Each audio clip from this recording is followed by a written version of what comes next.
Hello, beautiful people, and welcome to the autumn season portal for our lovely online print club, led by myself, Ellie Green, and my lovely friend, Paul Y. We are so excited that you've decided to stay with us for the next chapter of our journey into printmaking. And if you're joining us for the first time, don't worry.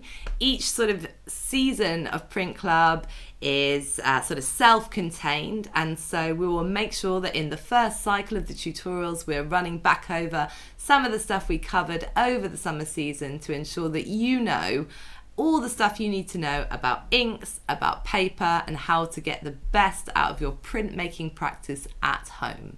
So I'm here today just to sort of answer a few questions you might have had about equipment that you might need for the autumn season. Now, if you joined us for the summer season, you already have half of the kit you need.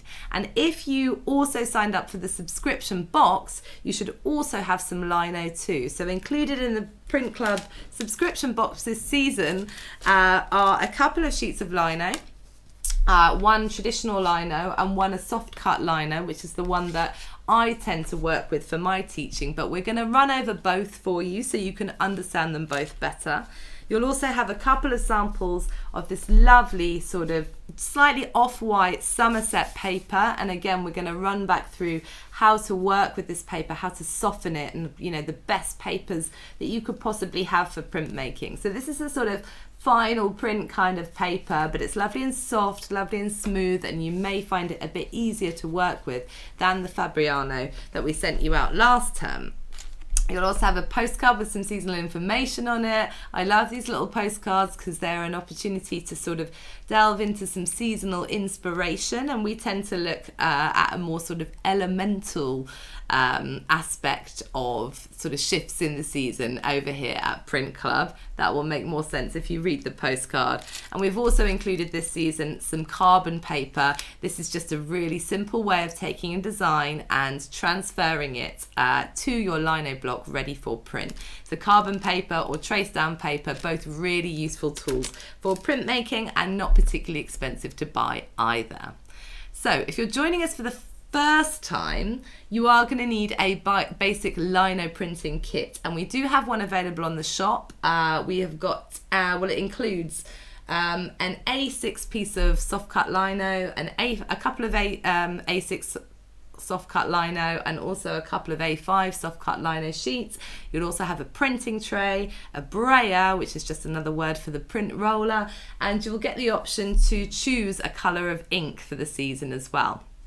Now, if you're starting for the first time your printmaking journey with us, I recommend just going for black ink. It took me a while as a printmaker to evolve into working with other colours, simply because if you work with black ink, you're going to get a better understanding of sort of what's happening with your lino cutting tools without the distractions of colour. But we have got some fun colour things lined up for you this season, I promise, including a proper colour mixing guide so you can get an understanding of how to work with the other process print colours.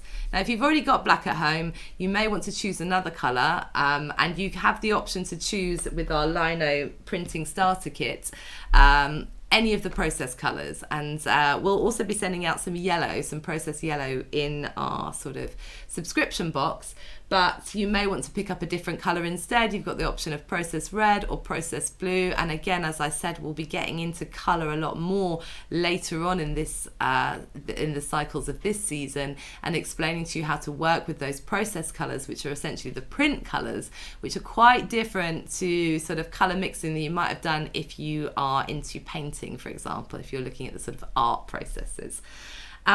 So if you've already got a mono printing starter kit, you will also have some process yellow arriving in your subscription box. You may want to opt for a slightly more advanced set of lino cutting tools. Now, there are loads of lino cutting tools available, and I will be offering some advice, some guidance in cycle one about some of the tools that I have, which I have sort of picked up over the years of printmaking. But if you're starting off for the first time, this set is enough for you. It's got 5 blades in it. It's a really good way to start to learn to cut with lino. If you've done no lino cutting at all, or if you're just beginning your journey, I really recommend this SD set. If not, if you sort of have a few sort of lino cuts under your belt and you're looking for a slightly more professional tool this season, we have now got these slightly more professional sets. They've got lovely wooden handles and they come with a sharpening stone. So once you get them, you can use them forever, right? And we'll teach you later on this season how to use the sharpening stone as well. So if you're a beginner or you're not confident, it's better off to go for one of these style of starter kits, because they're less sharp, you might have a bit more control. But if you're feeling more confident, these guys are super sharp. You need to be a little bit careful, and I will be talking through some health and safety with you with regards to lino. Having taught it for many moons, I want to make sure that you come out of this season with your fingers intact. They are such valuable tools to us as artists. So I'll be talking through some of the health and safety in cycle 1. And I'll also be talking to you about this. Now this is a bench hook. It's really basic. It's made out of MDF and I use them for all my teaching. And essentially with the bench hook, when you put your lino in, it holds the lino for you. So you're not having to hold the lino and do the cutting. Again, I'll run through this in cycle 1 with you because I use it for all my lino cutting. You just don't have enough hands otherwise to hold everything in place. So you might want to wait before you invest in something like a bench hook, but I think mine costs like £5 off eBay. So that, again, they're not expensive and it's much cheaper than trying to fix your fingers. So you might want to hold fire, watch the first cycle, and then if you think you need one, you can invest in a bench hook. Again, you can pick them up off eBay for just a few quid. And lastly, I wanted to talk about these guys. This is a Baron. Now, when you're doing printmaking, one of the things you need to do is burnish your print. And when you're burnishing your print at home, you are using your hands, okay? So not a press. We will talk about press-based processes, but we're not going to be using presses for the autumn season. So you can either burnish with your hands, which is rub the back of the paper with your hands, or with a wooden spoon or a metal spoon. I think a wooden spoon is better because it doesn't make as many marks. Or you can invest in one of these guys, which is a Baron. I like to call mine Barry, don't ask me why. So Barry the Baron, these are made in Japan. So we've not managed to source them yet for our online shop, but you might want to pick one up. And essentially what it does is it's a flat bamboo surface. And when you rub with it like this, you're able to get a nice even pressure when you're burnishing your print. So those of you that have been with us for a little while already, you might want to consider getting yourself a Baron for the autumn season. But otherwise, kit-wise, that is it. In cycle 1, we have listened to your requests for some more information on colour mixing. So we have got a colour mixing guide that we've made for you, which goes through all of the mixing of the process colours. And we'll also be doing some mixing on the plate this season. So we've got all that to look forward to this season. And I hope you can see that I am super excited. I absolutely love teaching lino printing.